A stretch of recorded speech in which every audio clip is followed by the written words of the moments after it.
Namaste and greetings. I, Sana Ansari, researcher at IMPRI, Impact and Policy Research Institute, Prabhav Evam Niti Anusandhan Sansthan, Nai Delhi. Extend my warmest welcome to you all to IMPRI Web Policy Learning. Today, we are gathered here on the occasion of International Day of Women in Diplomacy. And today also marks the official launch of 4 powerful publications: the Feminist Foreign Policy Fellowship and Ontology of Essays, Volume 1, which editors are Professor Vibhuti Patel ji, Ms. Nandata Barua ji, Dr. Simi Mehta ji, and Ms. Reet Rat. And also, the second book includes the Feminist Foreign Policy Fellowship and Anthology of Essay, which is Volume 2. The editors are Professor Vibhuti Patel ji, Ms. Nandata Barua ji, Dr. Simi Mehta ji, and Ms. Reet Lat. The third book includes Gendering Diplomacy in Global South, a resource book on theorizing and practicing feminist foreign policy. The editors are Professor Vibhuti Patel ji, Ms. Nandata Barua ji, and Dr. Simi Mehta ji, and Mr. Satyam Tripathi ji. The fourth book includes the Feminist Foreign Policy Fellowship Event Outcome Report. The editors are Professor Vibhuti Patel ji, Ms. Nandata Barua ji, Dr. Simi Mehta ji, and Mr. Satyam Tripathi ji. Organized by IMPRI, Center for International Relations and Strategic Studies, and IMPRI Gender Impact Study Center, in collaboration with the Asia Foundation, New Delhi. So this occasion celebrates the launch of this special books. So let me take a moment to introduce the context and spirit of today's event. So this event marks the crucial launch of powerful publication created as a part of inaugural Feminist Foreign Policy Fellowship, launched in celebration of International Day of Women in Diplomacy. The fellowship was a 3-month immersive online leadership training program and that brought together diverse and dynamic cohort of emerging scholars, practitioners, and change makers from across the global south.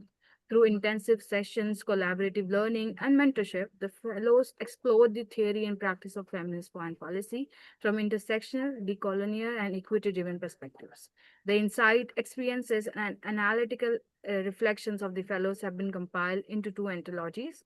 So this includes the Feminist Foreign Policy Anthology of Essay Volume 1 and 2, and the third anthology is Gendering Diplomacy in the Global South, and the last book is Feminist Foreign Policy Fellowship Event Outcome Report. Together, this book serves as a vital contribution to the growing body of feminist discourse in the global politics and diplomacy, by amplifying the voices that are often underrepresented in traditional policy space. The key authors of the resource book on theorizing and practicing feminist policy are also part of the expert panel of this program today. The distinguished panel guided the fellowship and contributed invaluable insights through lectures, mentorship, and written contribution.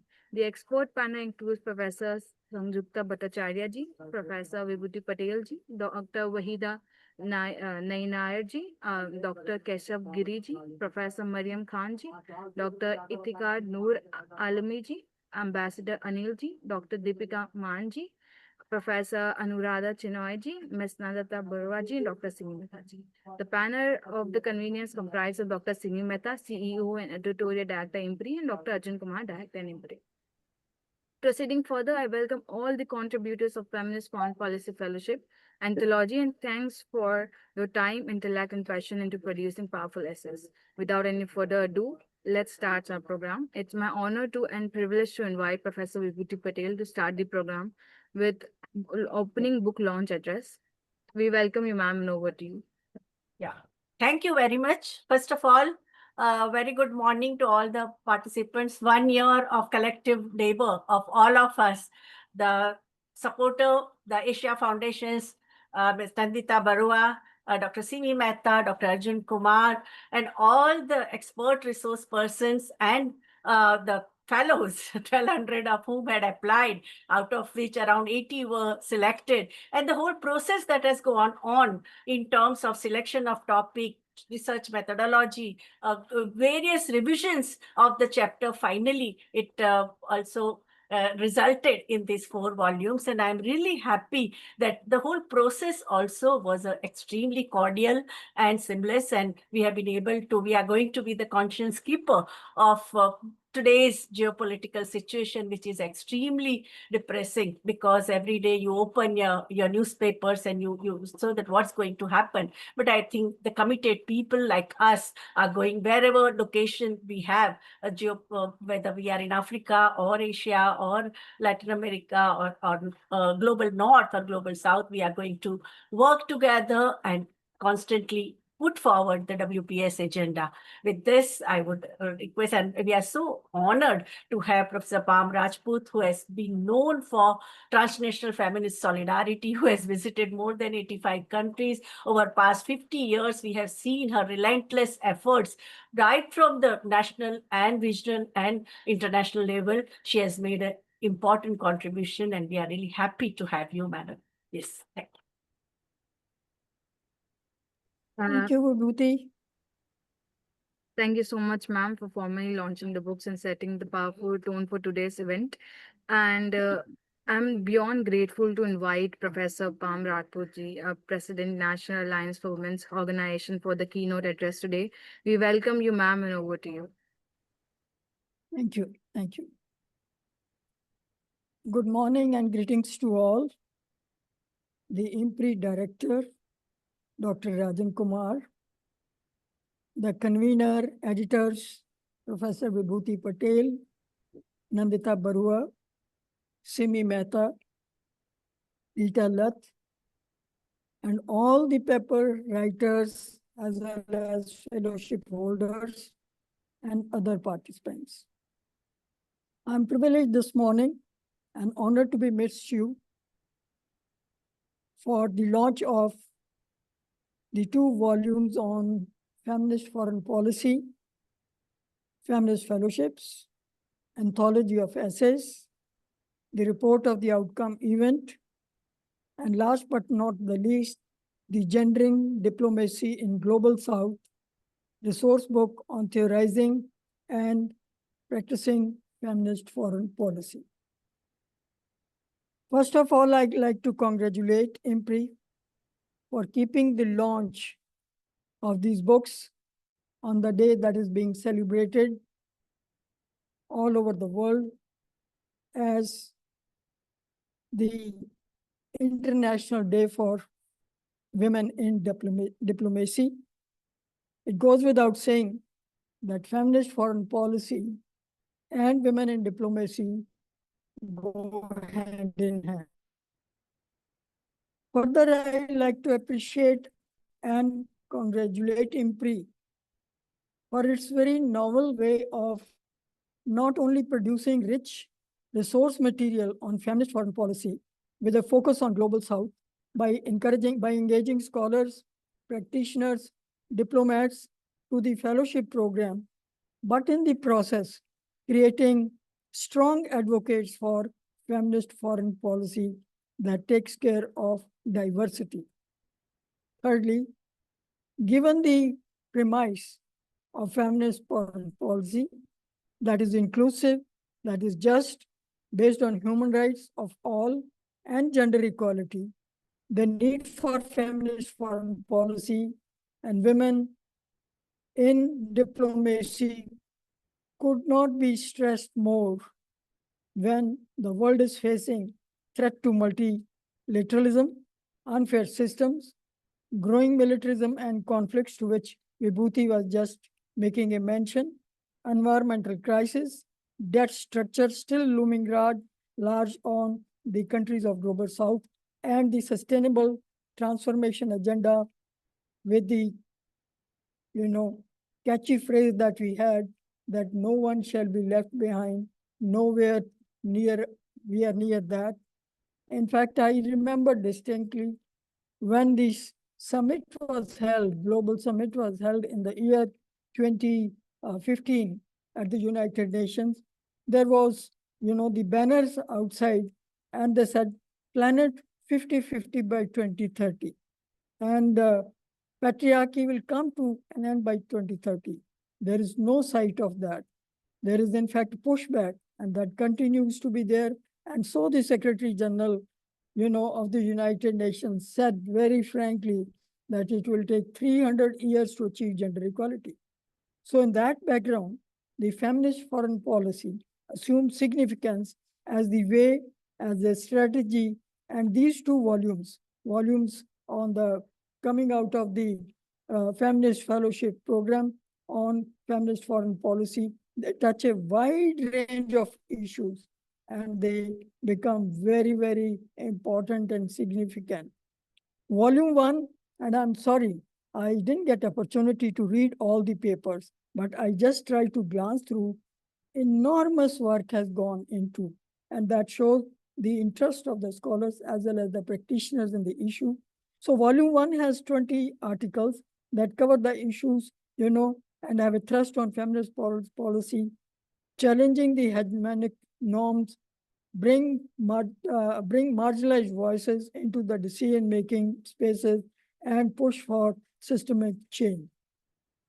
Volume 1, I cannot possibly, time doesn't permit me to touch all the issues, but certainly some of the issues that I would like to mention, that in fact, both the volumes deal with Security Council Resolution 1325, that assumes its own significance in the current situation. And also we are celebrating 25 years of the Security Council Resolution 1325. So these, as I said, they cover enormous, the whole framework is inclusive, and number of issues have been picked up, like gender inclusive framework for diplomacy between India and Pakistan. This article really interested me given the kind of situation that we have. So I wish the leaders get to read this, paper on gender inclusive framework for diplomacy between the two countries. And similarly, we have, role of women's organizations in shaping feminist foreign policy, digitalization of this thing. And I can go on, with the issues that have been dealt with this. But what I want to say is that redefining feminist foreign policy by considering the intersection of indigenous women and other, so this whole intersectionality is really key to these volumes, and I do hope that this gets, due place when actually the diplomacy is acted upon. And second volume is, which has 23 papers, 23 contributors. This again is a volume which is very well researched, and these articles, cover a wide range of disciplines and geographies for that matter. The issues covered run from legal framework to jurisprudence. For example, I got very interested in the article on feminist jurisprudence, because I taught jurisprudence for years together, and so did I do the international law. So all these issues that have been covered, they are very close to my heart, and I felt so happy about it that we are now talking about feminist jurisprudence, legal reforms, political leadership in South Asia, and of course the gender dimension of refugees and migrant population, because migrant population we should achieve serious consideration both by the policy framers as well as those who, are at the international level to look at this, because 48% of the women, 48% of the population that is migrant, they are women, and they have their own problems in these situations of conflict, etc. And marginalized community. And not to miss, as I said again, in this volume also there is an article on Security Council Resolution 1325. And in addition to the anthology of the essays, there is the event outcome report, but this volume on gendering diplomacy and in global South, I'm very happy the focus now is on global South. In fact, I have been saying that it is time that the women from global South, meet and raise their issues. So this book really helps in that direction. So this is a resource book on theorizing and practicing feminist foreign policy. And this indeed is an excellent resource book, I would say, for both academicians and practitioners. And this gendering diplomacy, that book, I would like to quote the director of the IMPRI Institute, Dr. Dr. Kumar, and he says in his foreword that in the global South, the diplomacy and foreign policy have often been construed through the lenses that marginalize, if not outright exclude, the voices experiences, and wisdom of women and gender minorities. And it's in that spirit, this book becomes very, very important. And part one of the volume, part one of the book, talks about theorizing feminist foreign policy and covers not only the origin, trajectory in theory and practice, but at length deals with the significance of intersectionality in the global south. I'm so very happy to see that intersectionality itself finds due place just not by reference only, but there is a full-fledged article written by Professor Vibhuti Patel, because this issue is so close to my heart, and I must confess, I read it, the whole of this article, whereas I couldn't read the other article. So intersectionality of global south, feminist foreign policy in South Asia and ideology, and semantics of feminist foreign policy and responses from the global south. The part two of this book focuses, of course, that is equally important, on feminist foreign policy practiced in the UN agencies, the Indian context, as well as in conflict situation. As a votary of the feminist foreign policy, I do, however, feel concerned, and that the countries, especially that have opted for, to begin with, it was Sweden, but later on, when the right government took over, Sweden withdrew from that. But they began, and now quite a few countries have feminist foreign policy. Among them, barring a couple of these countries, I want to emphasize, have not raised their voice in conflict situation, particularly like that of Israel and Palestine. If you go through what statements have been made in Canada and other countries that have adopted feminist foreign policy, they are not raising their voices. So they are not advocating. I wouldn't call them advocates of feminist foreign policy. And this is true. I also would say not only the governments have not said anything, but even the scholars from these countries, they have not raised that. And I want to bring to your notice, if you have not seen that, Kirti Jayakumar from Tamil Nadu, who works on feminist foreign policy. In fact, she has illustrated this issue in her article, and that really is a cause of concern. Secondly, I would like to say that as we are celebrating the International Day of Women in Diplomacy, it is time to unpack that. And as of date, the UN in its history of 80 years they'll be celebrating, it has not had a woman as Secretary General. And we have had only 4 women presidents of the General Assembly. Now, and it is being said that, it was interesting to read this comment. It is being said that it is easier for a camel to pass through the needle than a woman to become the Secretary General.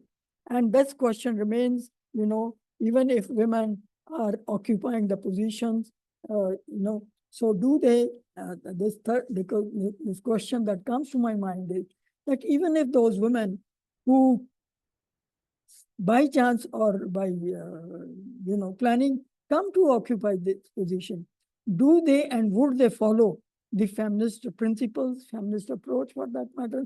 That is a big question, and that remains to be studied at all. So the women who are there, whether it is the United Nations or in the embassies or other governing bodies, do they really, follow the feminist principles? They talk about it, but do they follow?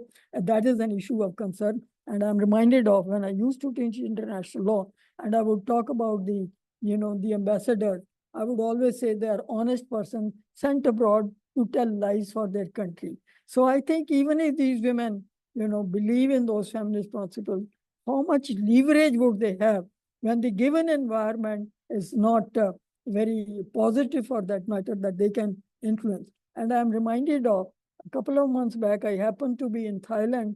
One of the ambassadors to that country invited me to her house for lunch.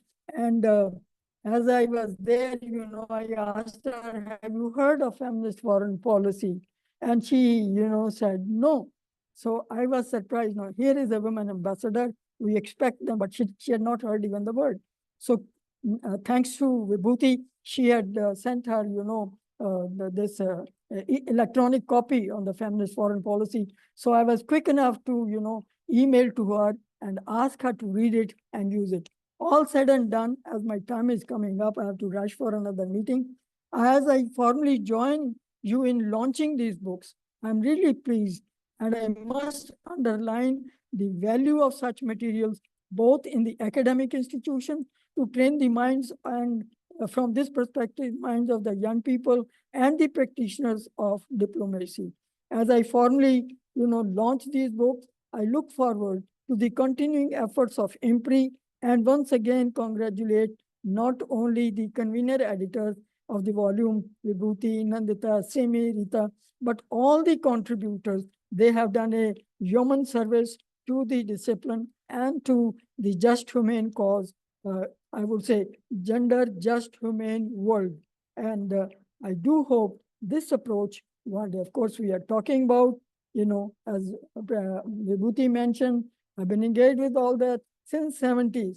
And I do hope all these other efforts would lead to the finally this thing that no one shall be left behind. Our informal diplomacy, whether this is about formal diplomacy, but our informal diplomacy, I must mention, continues. And as I'm speaking, our sisters are there in Spain. I couldn't join because of certain reason at the feminist forum, this forum on financing for development, fourth forum, and holding feminist forums over there and asserting their powerful feminist voices within and beyond, financing for development and amplifying people-centered demands and solutions to usher into systems change for women and other gender human rights. Indeed, feminist transition of the international financial architecture for women's global south is key to the entire effort. So our efforts, our journey continues, and I'm proud to be a part of this process of launching the books. I'm thankful to IMPRI for giving me this honor, and I wish you all the best and congratulate again all the participants who have contributed to the process. Thank you very much.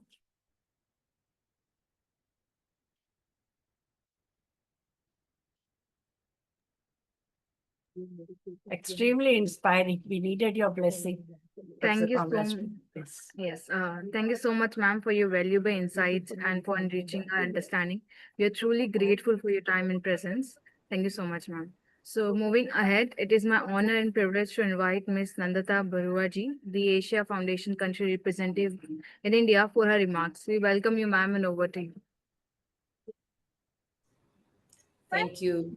Thank you so much, Sana. First, of course, a big thank you to Professor Vibhuti Patel, to Dr. Sivi Mehta, to Arjun, the team at IMPRI, all the contributors to these various volumes, including the expert contributors who provided immense time and support for the lectures, and the fellows who took part in an intensive series of 9 lectures, which started sometime in October and ended in December.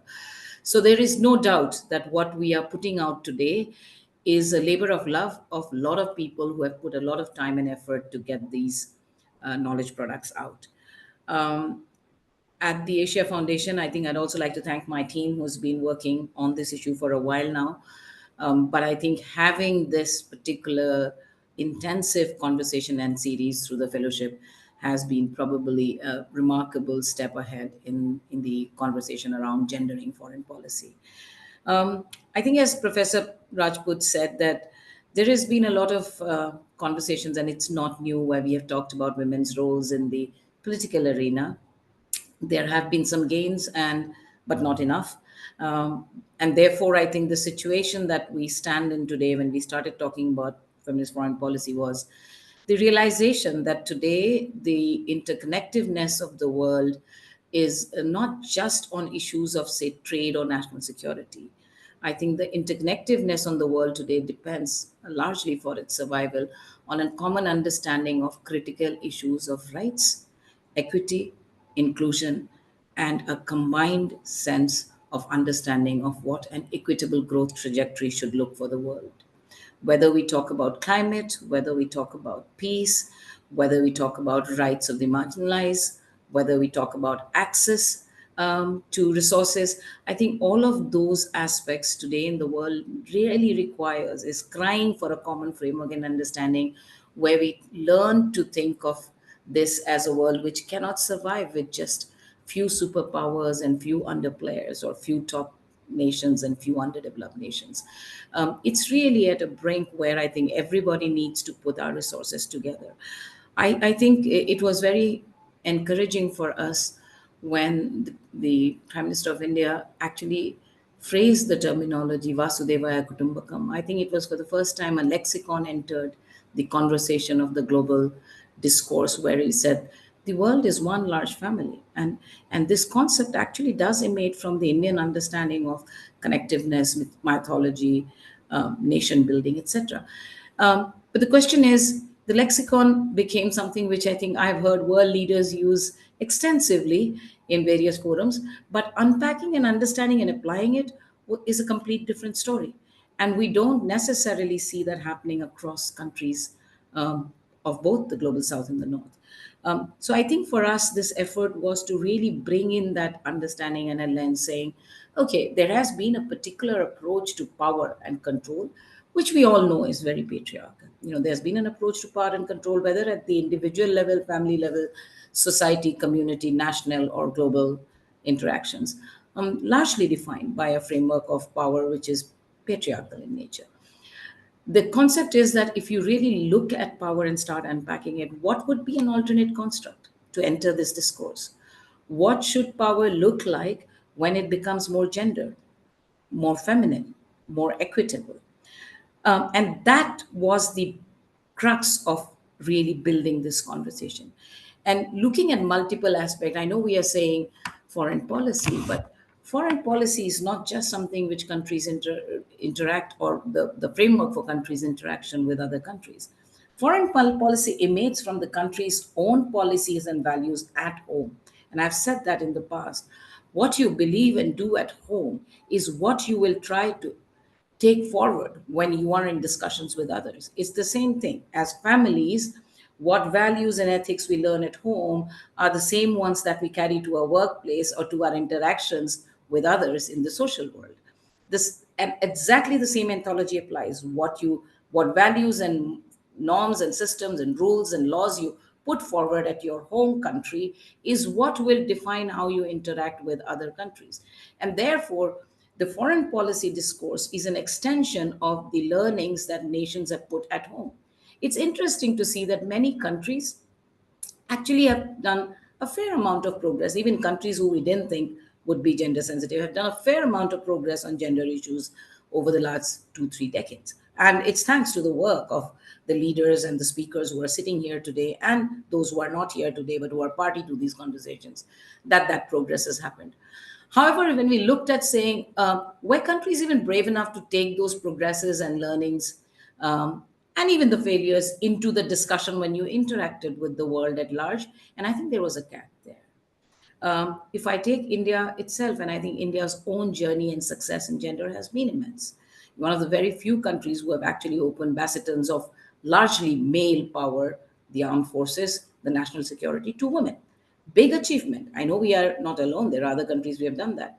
But having done that, what is the push that we make when other countries are pushing down on equity and inclusion to make them realize that this becomes a real game changer for them as well, and use that in our discourse, in our conversations on foreign policy negotiations, on rights and security issues, on trade issues, on climate issues, on humanitarian assistance issues, and all of that.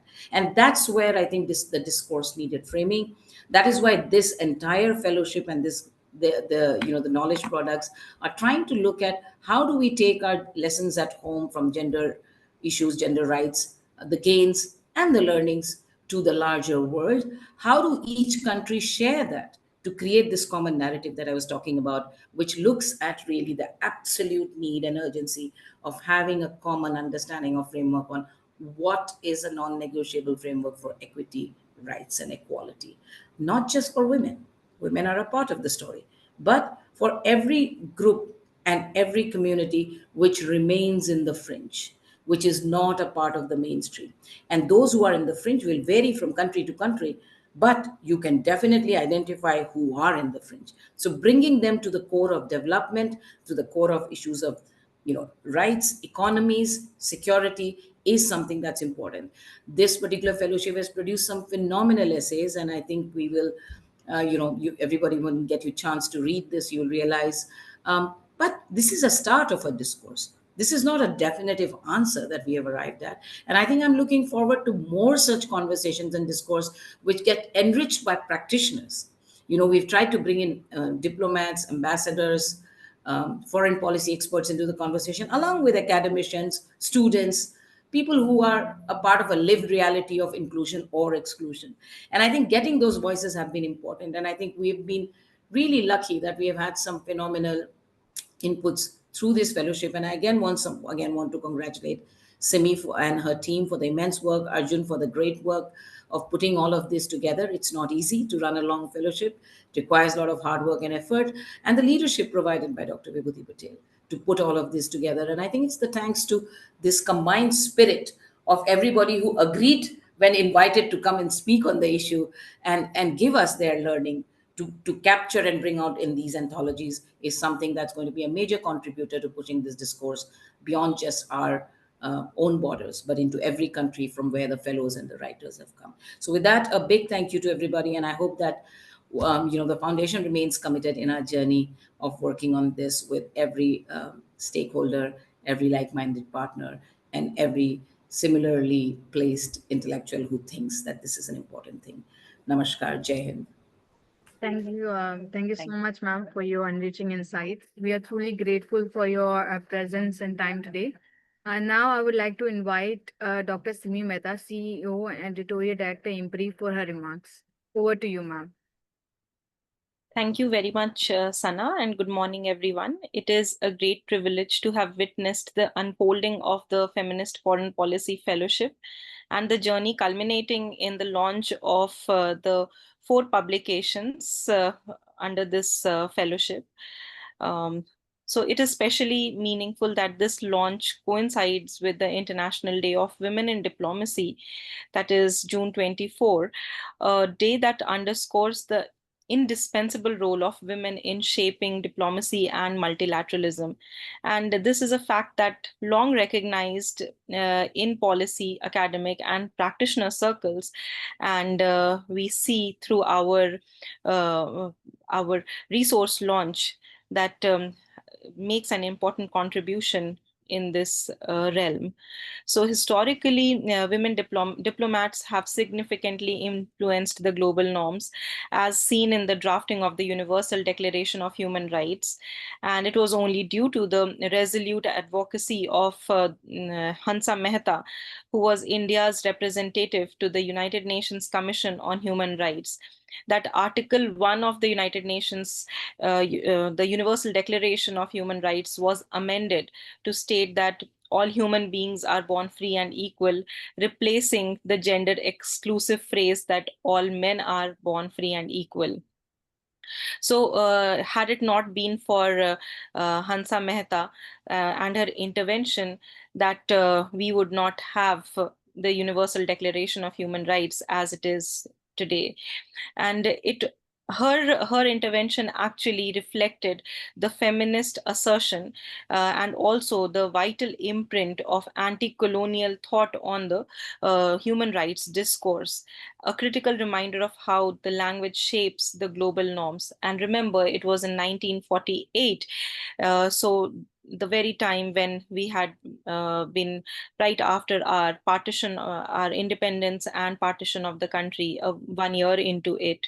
So despite these landmark contributions, women continue to remain underrepresented in their senior and diplomatic positions and continue to face the structural sexism that obscures their achievements and limits their advancements. So today's book release, it features the diverse and the rich contributions of over 80 feminist foreign policy fellows from all over the world.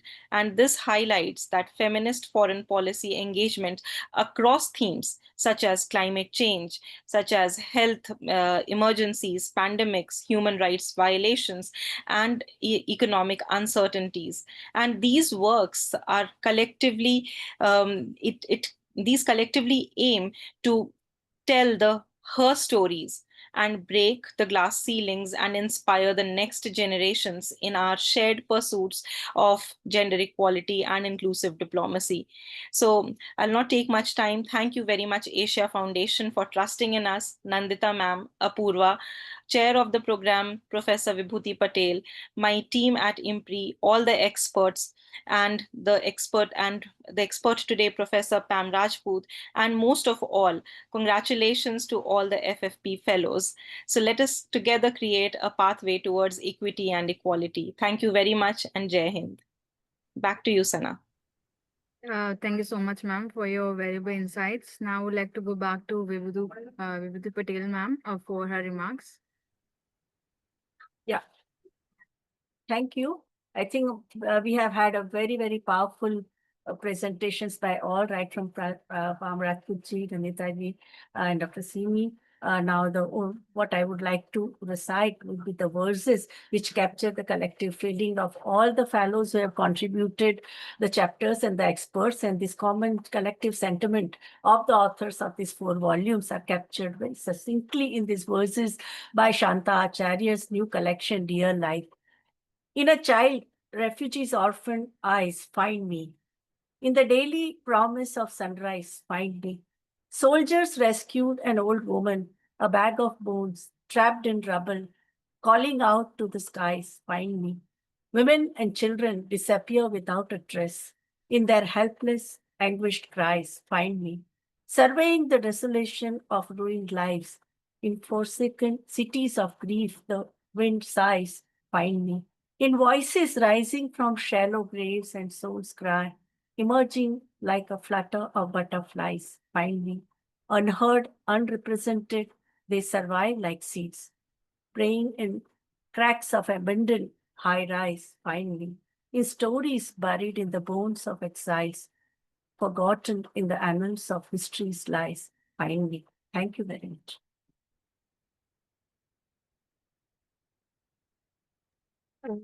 Thank you so much, Professor Vibhuti Patel, ma'am, for this lovely insight. Now I would like to go to Professor Anuradha Chinoy, ma'am, for her remarks. Over to you, ma'am. Thank you. And I really, from the bottom of my heart, want to congratulate IMPRI, the Asia Foundation, Professor Patel, and the entire team, Simi, and all the staff, and who've done an amazing job. I just didn't expect that you'd bring out like 4 volumes within 1 year, and all well edited and well planned. So a great congratulations. Now, in my very brief remarks, because this is just a book, I mean, it is an important book release. I just want to give a small quotation, which I just got yesterday from the United States mission to UNICEF. I don't know if you all have seen it, but what it says is that in this very important meeting, and this is just the UNICEF meeting of 2025, which happened just 2-3 days ago, it says that the US has to stress that we cannot, UNICEF in its framing cannot have 2 unnecessary and I'm quoting, unnecessary and distracting focuses. So what are these 2 unnecessary and distracting focuses? One is on climate. So they said, why is UNICEF putting climate in its framing? And it should refocus, therefore, on its core mandate. And the second paragraph says, similarly, the other unnecessary focus, which is not appropriate, is about gender. It's almost laughable. And that there should be clear and accurate language as to that women are, what it says, biologically female, and men are biologically male, and we should not divert our agenda from these issues. So how did I see this? First, it disturbed me a bit, but then I thought that this is a victory for us. It's a victory for women and gender that we've moved so fast, that we have this intersectionality, that this backlash which is coming against us is because we have made such a difference. And it really pushes us to move forward. And this exactly is what we are doing by arguing now that the visibility of women in diplomacy, in foreign policy, which were the kind of very what they call the hard issues dominated by men with power and blue suits and red ties, need to dominate, and women do provide a bit of a glamour quotient because they get very visible. So these are the debates that we are looking at. And why we need this visibility is because even if the women are there for glamour quotient, even if they're there echoing the same thing as men are, even then, the fact that women are there challenges stereotypes. It breaks power barriers. It opens it into a diversity, because if women come in, then race and class and decolonization and global south will gradually follow. So women are the lead in this, and that is why we continuously argue that women should be present in foreign policy. There should be resources for women in politics, women in all levels, and women in foreign policy and diplomacy is extremely important because it gives them an international kind of outreach. And that helps other women. I've seen that now, this trickle down to women who are disempowered, who are at, and how they come out and they say, if she can do it, so can I. And then they challenge individually stereotypes, breaking glass ceilings, and collectively we theorize and develop this. So thank you very much, IMPRI, Asia Foundation, Professor Patel, and the entire team. Thank you very much. Thank you so much, ma'am, for your insights. With this, we would like to move to a very special segment for today's event, reflections from the contributors of the resource book on theorizing and practicing feminist foreign policy. So the esteemed experts have not only guided the fellowship through their lectures and mentorship, but have also played a vital role in shaping the intellectual foundation of this publication. So we have honor to now hear them from directly. Now, I would like to invite each contributors to briefly share their thoughts on their chapters, the writing process, and their vision for feminist foreign policy moving ahead. So, meanwhile, I would like to also like to know Professor Samjukta Bhattacharya ji is also here. Ma'am, would you like to share anything? Hello.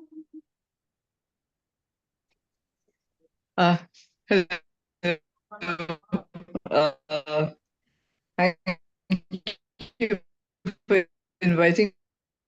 This is I speak for a minute or so, this entire fellowship, and I have enjoyed all the talks so far, and I really want to thank IMPRI and the Asia Foundation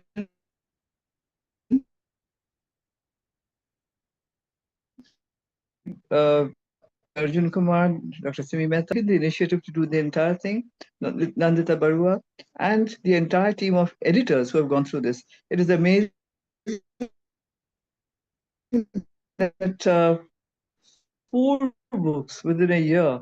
I was asked to speak on theory, basically, and practice. And apart from that, in the second part, I have a book on the practice part that is on the United Nations and its agencies and feminist foreign policy. So basically, being from international relations, having this kind of a background, well, one does into theory, and I think that unless you have a theoretical understanding, you may not follow the theory. But to build, to understand, to basically understand the subject itself, you need to have a theoretical base. And in actual life, we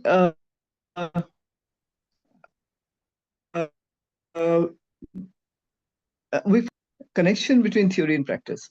But if you really come down to theory and practice, well, national interest is at the core of foreign policy, and that is at the core of realism too. So basically, there is theory very much involved.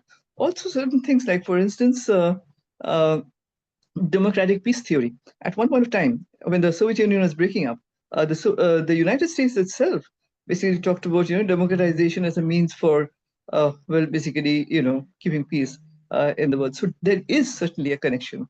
Now, coming down to feminist foreign policy, interestingly, uh, I was asking, just because you see, I mean, I have been so involved with feminist foreign policy because of IMPRI and Dr. Patel, that basically I was asking some of my colleagues, some of my students, foreign policy. Many of them had said no. Others basically had heard of it because of IMPRI and IMPRI's advertisements, all right, in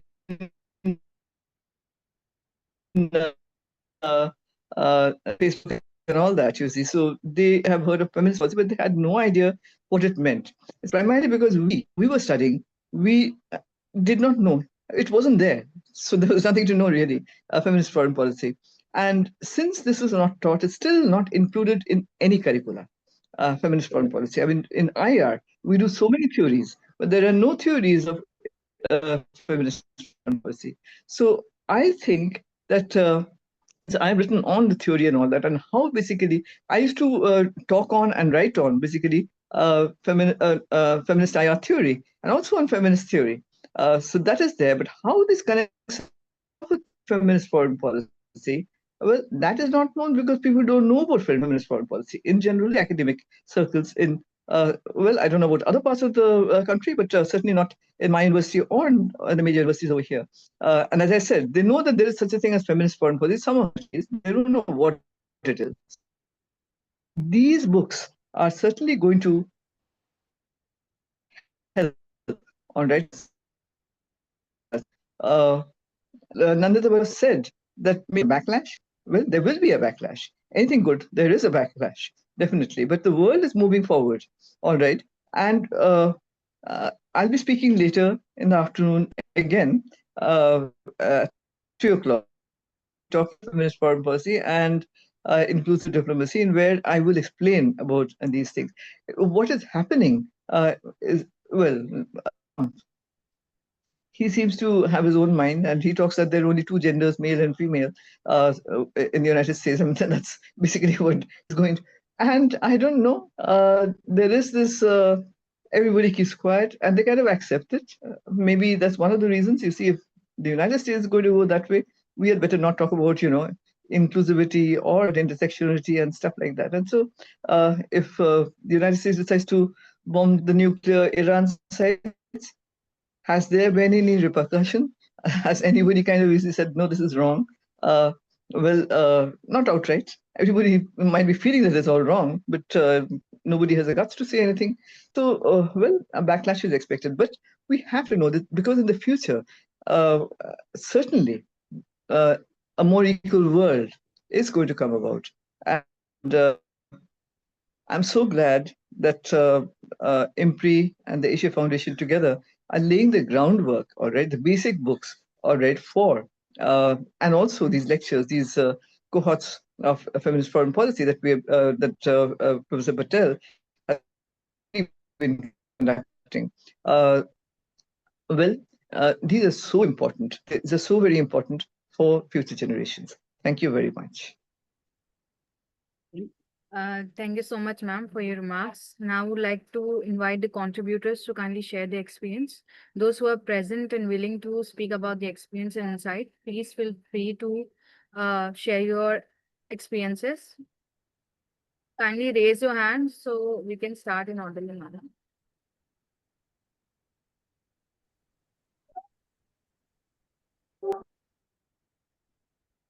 Yes, Pinku Jaji, please go ahead. Hello, I hope I'm audible. Yes, Yes, you're you are. audible. Yeah, a very good afternoon to one and all. I've written a paper with the help of the IMPRI while this whole fellowship of 3 months, and somehow being a student of Indian political thought was not much confident earlier that whether I would be able to locate my own expertise or my own interest with this particular area of feminist foreign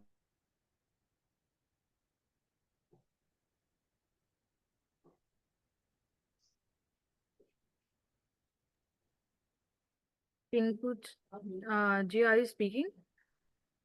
We do have feminist theory of IR, but we were not aware of this feminist foreign policy as such. So while having these kind of initiatives are somehow very interesting to see that yes, somehow these kind of areas are very much relevant, and we have to explore these areas not just because there is something new, but we have to do it because it's something essential at a particular point of time. Nowadays, we don't have to just worry about how diplomacy, how foreign policy is working, but we have to see like something is missing. So this whole fellowship program somehow taught me that particular thing. And being a newly joined faculty in one of the private university in Jaipur, we were talking about the syllabi formation. So somehow I actually proposed to have a particular paper on feminist foreign policy, which is something I can say that I'm trying to like somehow not just to learn individually what I've learned, but I thought of having something which may have some kind of initiative to our own university or our own education system as well.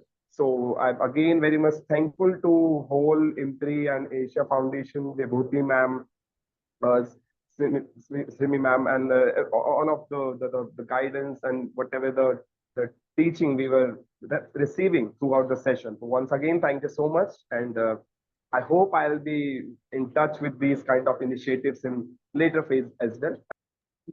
I think Thank you those so of us who are in the academic institution must prevail upon our board of studies to include this in the topic. And also through HRDC, all of us who are resource persons for the Human Resource Development Center of Ministry of Education. There too, I think we must strive to, because now we have a resource material, no? All these 4 volumes can be easily used by the young teachers in the refresher courses or orientation programs and the interdisciplinary faculty development program. We must try to include this topic in the all the training programs for young teachers. Yeah, thank you. Thank you so much for sharing. Anyone else? Sajid Ali ji, would you like to share your experience?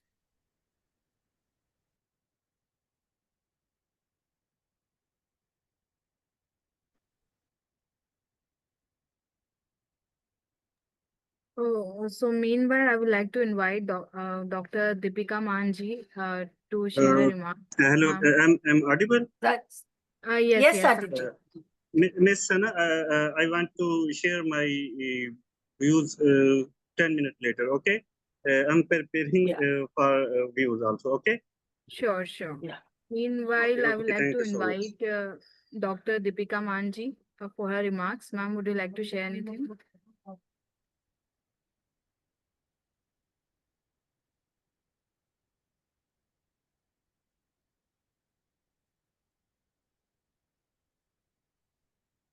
Yes, Deepika ji.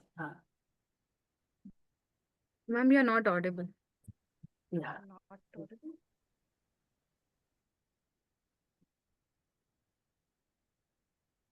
Please unmute yourself. Yeah. Am I audible now? Yes, you are. Yes. Yeah. Thank you to the IMPRI and HA Society team for this opportunity and for bringing together such a rich and timely volume. So my chapter, that is Feminist Approaches to Peace Building. Hello? Yes, Shall I go ahead. continue? We can You're hear you. audible. Oh, Yes, So my chapter Feminist Approaches to Peace Building, that is gendered solution to the conflict resolution. It examines how mainstream conflict resolution models dominated by patriarchal power structures, they often fail to account for the gender dimensions of violence and post-conflict recovery. So these traditional models overlook women not only as stakeholders, but they also act as architects of peace. This inclusion significantly undermines the prospects of sustainable peace.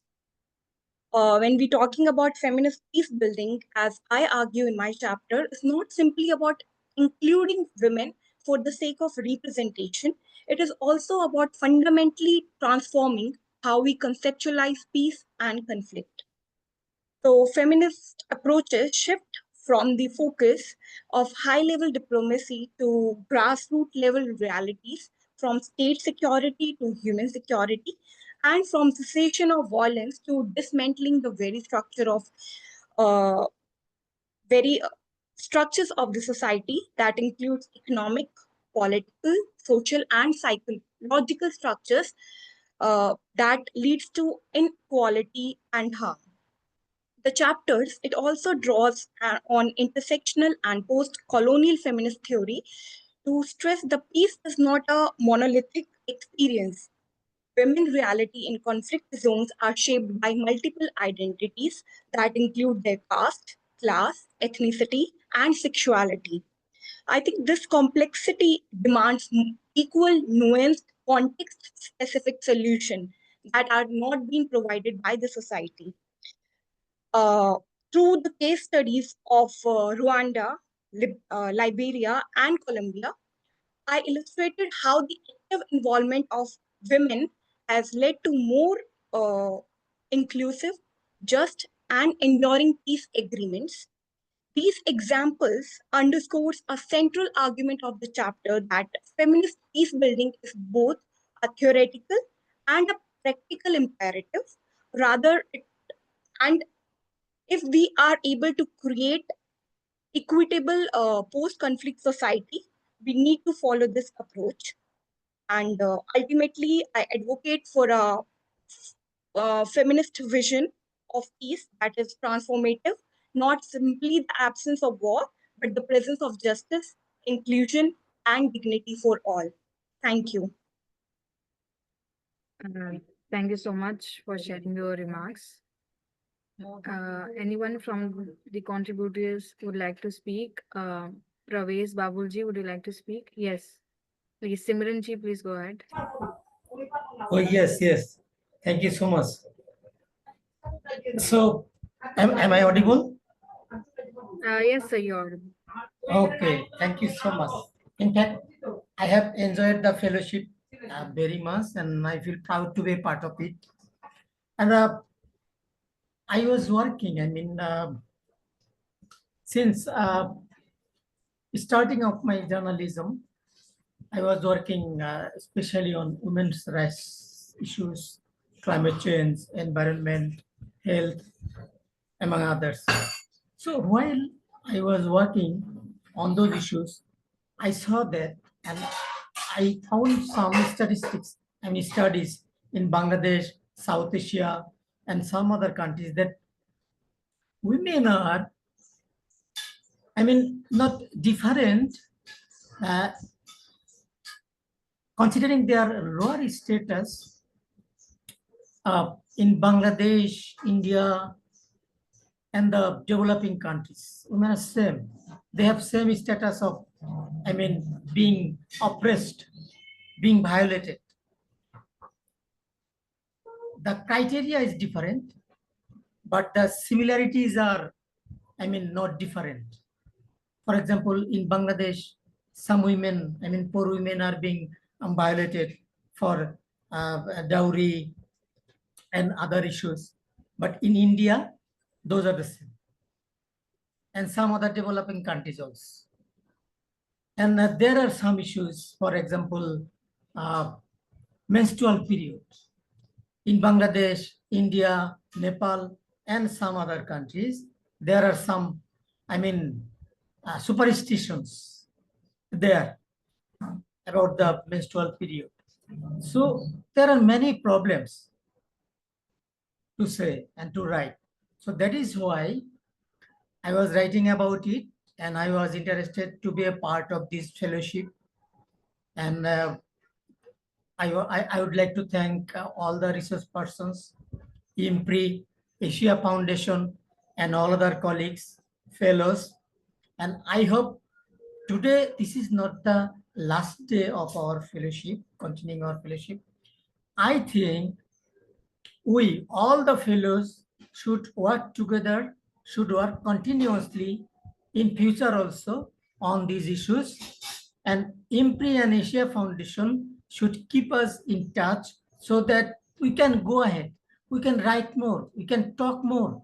And the female, I mean the women, get their platforms to talk.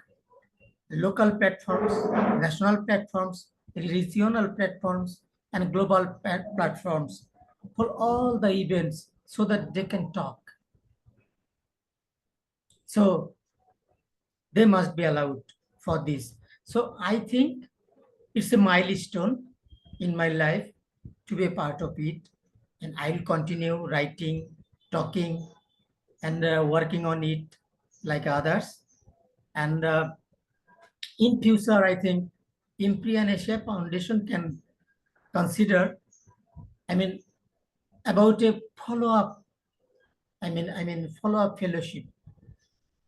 Maybe after 6 months or after 1 year, contacting the fellows, what we did and what we did not, and what are our future goals, so that IMPRI and Asia Foundation can gear up and push us to go ahead, to write more, to work more. So this is not the last day with us. IMPRI and Asia Foundation. I truly feel very, very proud to be a part of it. And what can I say? I'll continue my work. And I think IMPRI and Asia Foundation and all other colleagues will help me always. And in-person fellowship, I think I will recommend. I will request IMPRI and Asia Foundation. Maybe in-person fellowship they can arrange in India, in Bangladesh, or in Nepal, or in any other country, so that we can get together, we can meet, we can talk more, we can work more. So I would like to request IMPRI and Asia Foundation to arrange an in-person fellowship with us so that we can join together. So thank you so much. Thank you. Thank you so much. Thank you so much, sir, for your remarks. Simranji, you were unmuting yourself. Thank you so much. Am I audible? Yes, you're. Okay, so I'll start my experience. Well, Honorable Bibhuti ma'am, presented guests out here, mentors, and all of present out here, a very warm good afternoon and namaste. It is with a heartfelt gratitude that it is with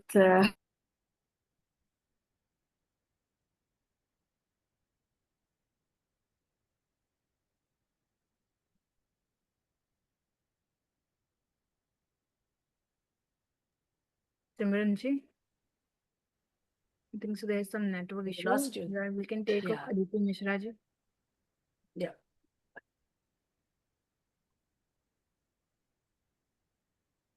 I was feeling quite honored and quite welcomed by all the team out there. So thank you for all this effort, because this has been the milestone, not only in academically, but also in a career.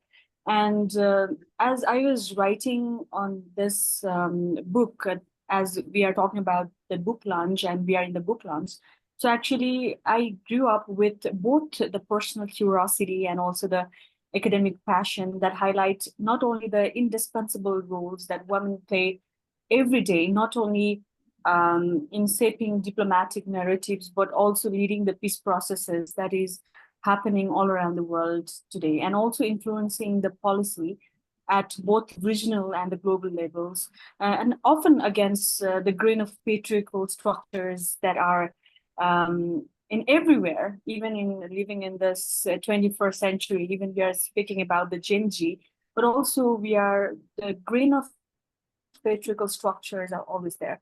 That might not be the mountain of patriarchal structures, but the grain is still there. So this feminist policy has helped me a lot to tackle around with identifying the grain of those patriarchal structures.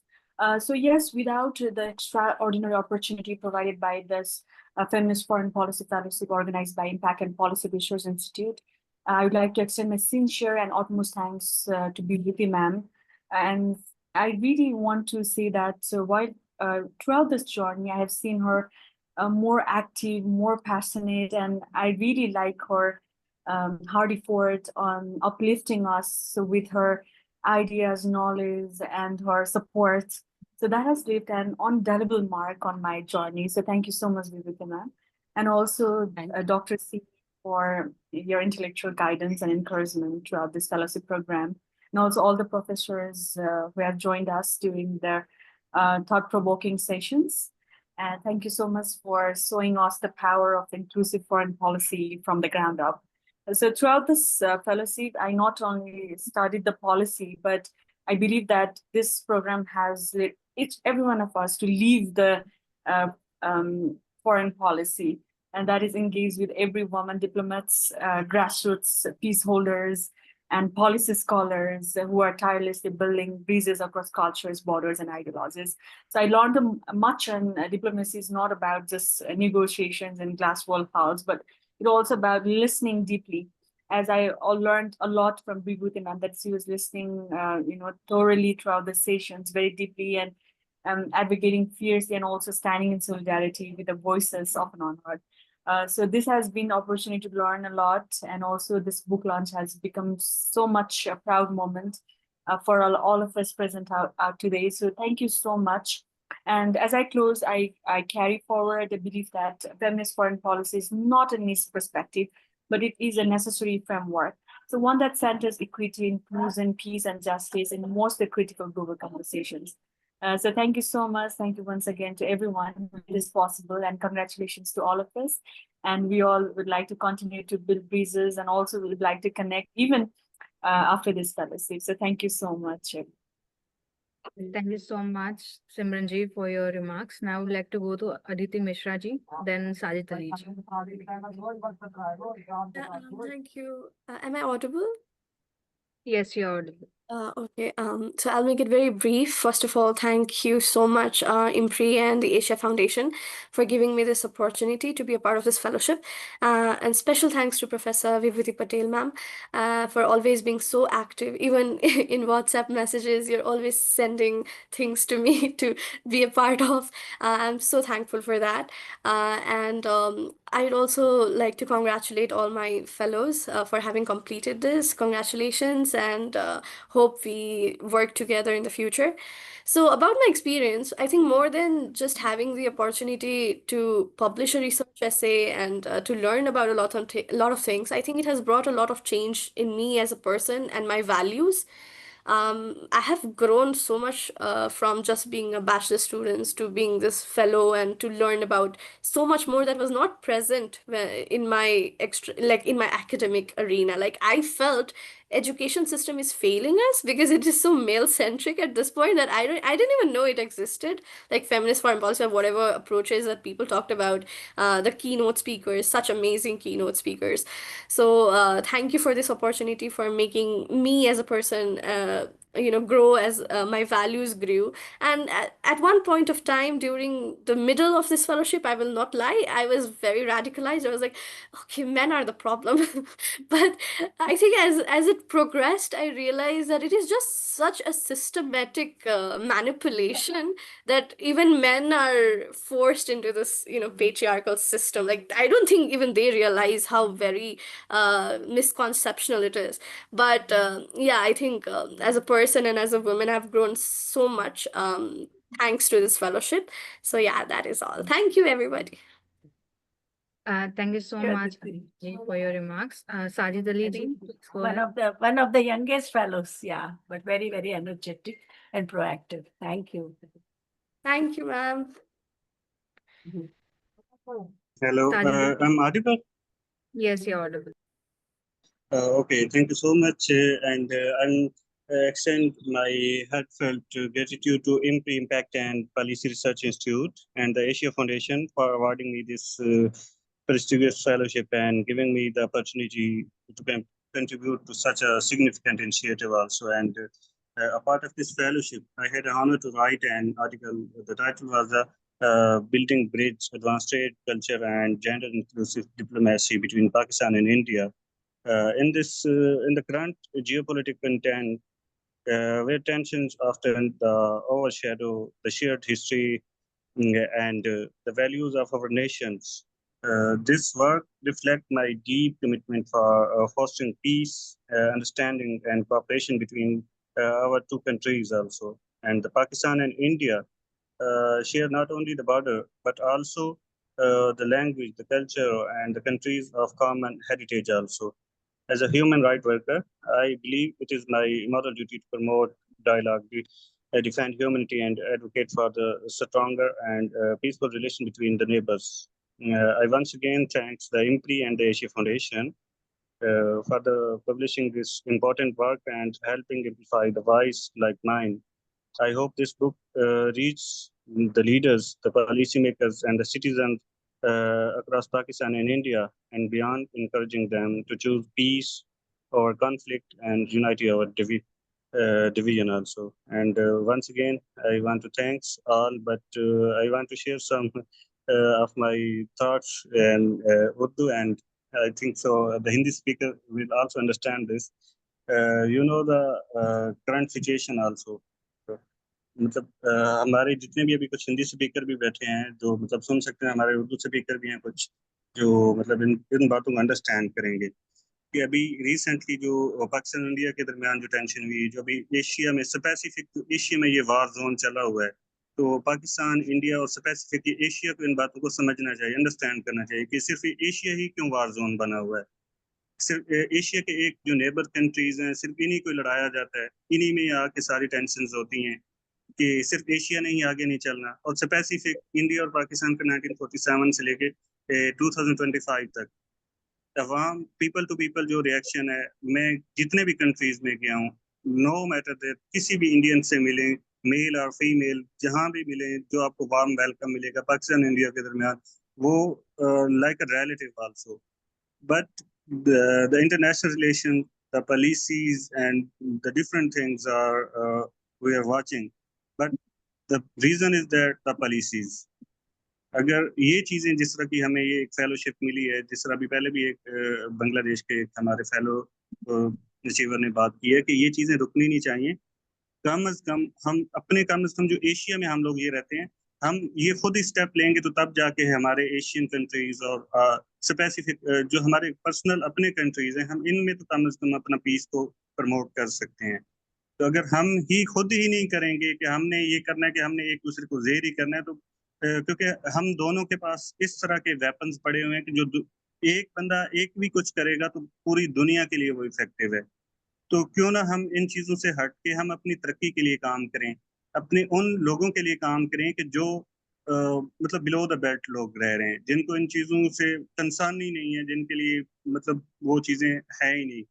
तो thanks to all of you. और मेरी सबसे गुजारिश है, जो हमारे directors हैं specific miss विभूति पटेल वगैरह, जो हमें मतलब डे वन से इन चीजों को देख रही हैं.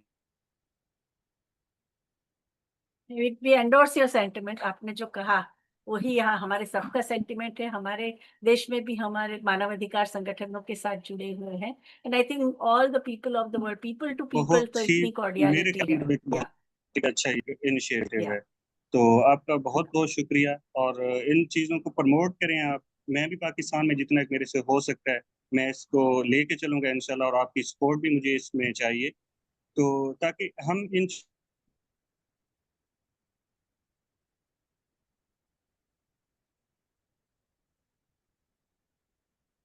मेरी जो आर्टिकल है ये पॉलिसी मेकर्स तक जाए, ताकि इसके ऊपर वो रिव्यू कर सकें, ताकि जो हमारी पॉलिसीज में कहीं क्रिचेज हैं, जो अभी टेंशन के दौरान ये चीजें सारी चली गई हैं, तो ये टेंशन के दौरान ये सारी चीजें खत्म होनी चाहिए। Thank you so के much. दरमियान पे मैं ये सारे देख रहा हूँ अच्छी तरह से, लेकिन पीपल टू पीपल रिएक्शन जो आ रहा है वो सभी कह रहे हैं कि हमारे नेबर्स के साथ अच्छे रिलेशंस होने चाहिए। तो मेरी भी यही ख्वाहिश है, हर सारी अवाम की यही ख्वाहिश है, तो इसको प्रमोट किया जाए। And thank you so much and thanks everyone. Thank you so much, Najid Ali ji, for your remarks. If anyone else want to share anything.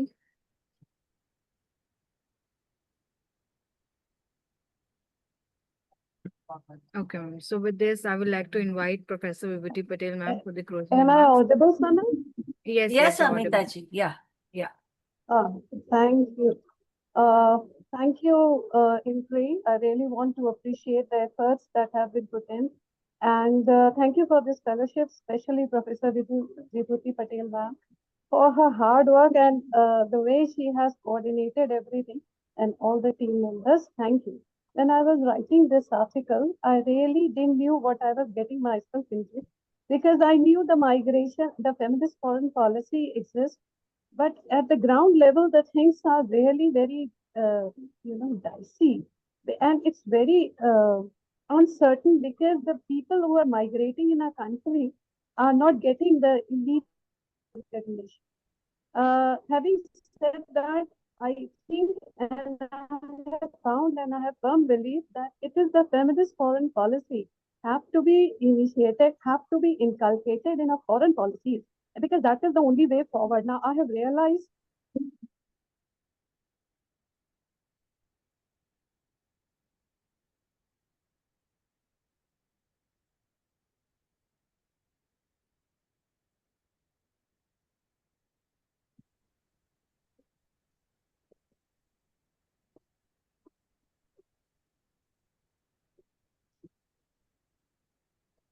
Ma'am, you're not audible. Yes, actually, now I'm audible. Yes, ma'am. Yes. Am I audible? So, Yes. realizing this truth that the feminist foreign policy is the way forward, but emerging economies focus, I have realized that these countries are not taking this as a policy in a policy framework. So we have to keep pushing that. We have to do that, and I think all of us have this responsibility to actually, bring it in a policy.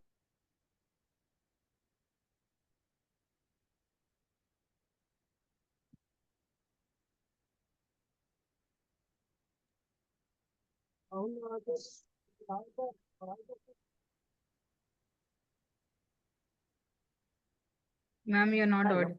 Yes, no, I think there is some issue with the connection, but that's all what I wanted to say. Thank you.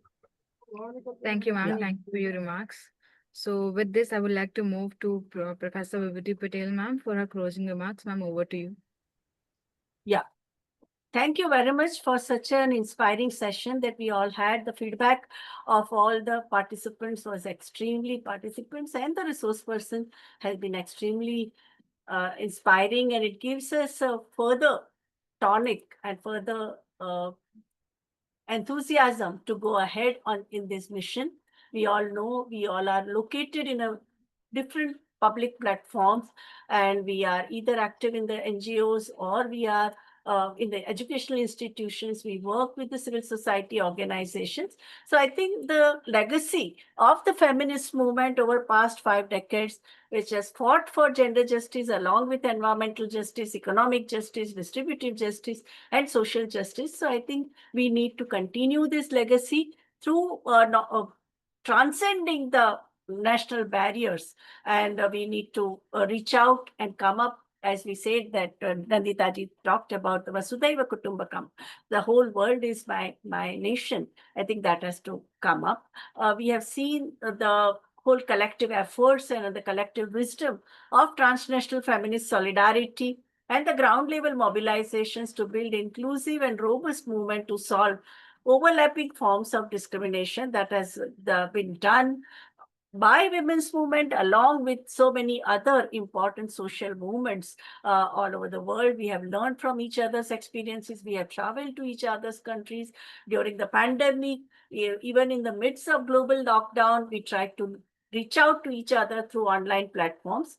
And in the post-COVID world, marked by jingoism, cultural nationalism, and the important, the zombie capitalism, because that is economic devastation which is caused by zombie capitalism, also needs to be dealt with very seriously, because it is very much related to the jingoism. And so gender mainstreaming in global south is very important, where the feminist foreign policy is the only way to build back better world.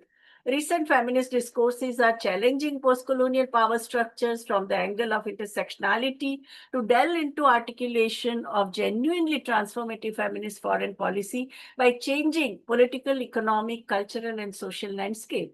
And these are focused on human rights, strengthening democracy, campaign against gender-based violence, sexual harassment at workplace, women, peace and security agenda in the war zones, and gender concerns in trade agreements, and gender implications of climate change and access to digital technology, thinking about the care economy and also practicing the main ethos of the care economy, a higher representation voice of women in the diplomacy, enabling ecosystem for women and LGBTQIA plus people in diplomacy and foreign policy.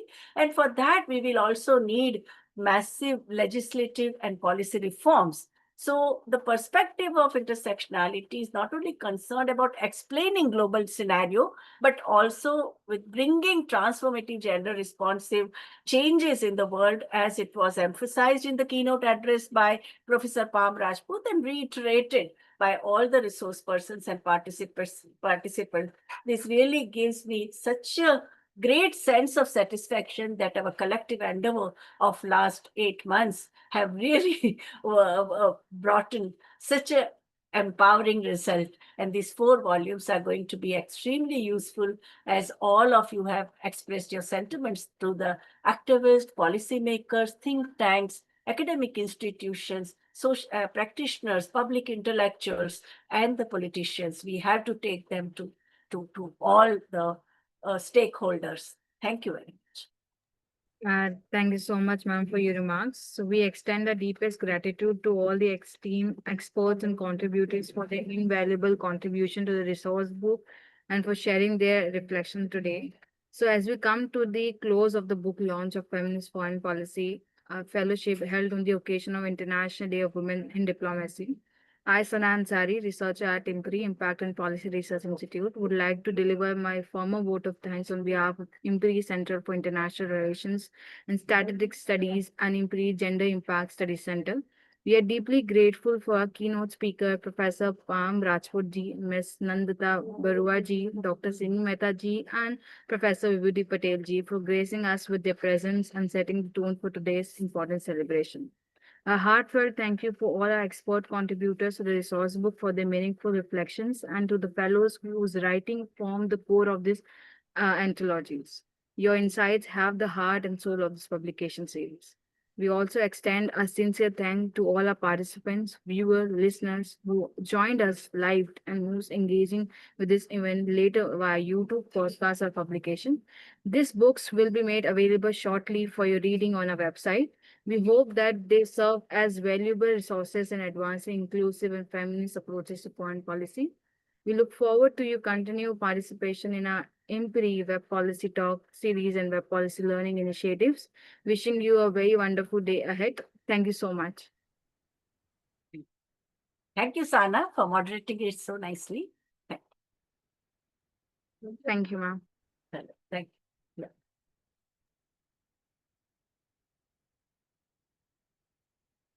Thank you, everyone. Thank you.